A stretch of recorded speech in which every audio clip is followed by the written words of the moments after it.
Herbie, in your expert opinion, how far away, how many years away do you think we are from an 8-team playoff? Excuse me. Ugh. I don't know. I'd probably say 6.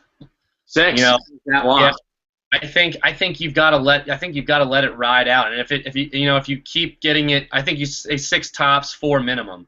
I think you've got to let this thing play out and see what teams keep coming in. If you get a different 4 teams into this playoff every year, I mean, you're justified. I mean, if you get a couple guys coming in once or twice over a course of 4 years, but if you get a big diverse group every year, and it just makes it just better for college football. It takes the dominance out of it. It spreads out the recruiting. It's better for schools that aren't doing well financially, and it's all a vicious circle. And I think in the long run, I think there's no problem getting to 8 teams. Yeah.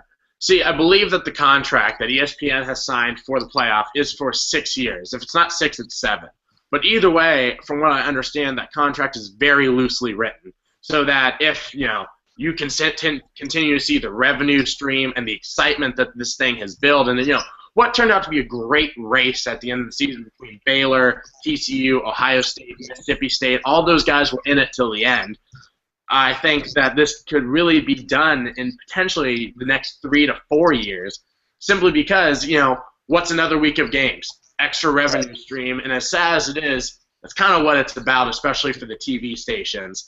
And Absolutely. So I think that pretty soon here, you're going to see a lot of talk, not just a lot of talk, but a lot of calls for time for 8 teams. Because you saw, I don't think that anyone can dispute that the top 6 teams this year, all of who are in contention, were the top 6 teams in the country.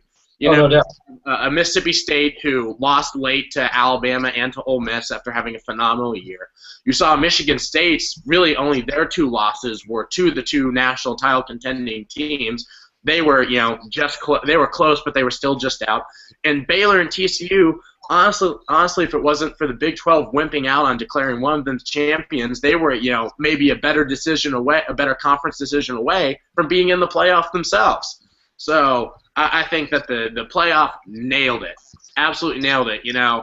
As a Crimson Tide alumni, I would have loved to have beaten Ohio State and gotten there myself, but I think that's at the end of the day that's erroneous, because it showed at the point that we're making that it's not about what conference you won, it's about who coaches, or it's about how you coach and how you execute in these big games. There are no foregone conclusions anymore. Like when Alabama played Notre Dame, the foregone conclusion was that Alabama was going to crush Notre Dame, and they did.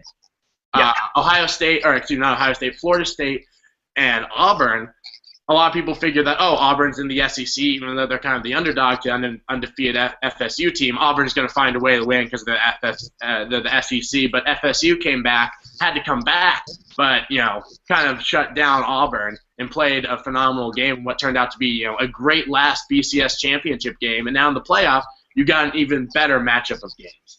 And I think that it's only going to continue to get better, especially because I think next year we can really look at a TCU team that's going to be right there in the end as well and plays a very exciting brand of football. Alabama should be back in it. Ohio State should be back in it. I'm sure Baylor's not going anywhere. Michigan State should probably have a pretty phenomenal team. I think it's going to be just another great year of college football heading into 2015. So sad that it's so far away. I know. We're going to have to do it all again next year, but that's what we're here for on the Roll Tide Draft blog, to help you get through that offseason with a lot of player analysis, recruit analysis, and all of the NFL draft you can handle. So thank you for watching another post here on the Roll Tide Draft blog. We'll be bringing you stuff all offseason, from player evaluations, mock drafts, our first big board that we'll hopefully be putting up soon, and a lot more information that will help you get through that withdrawal that you'll have without college football. Thanks for watching, guys. Their favorite time of year. That's what this blog is for.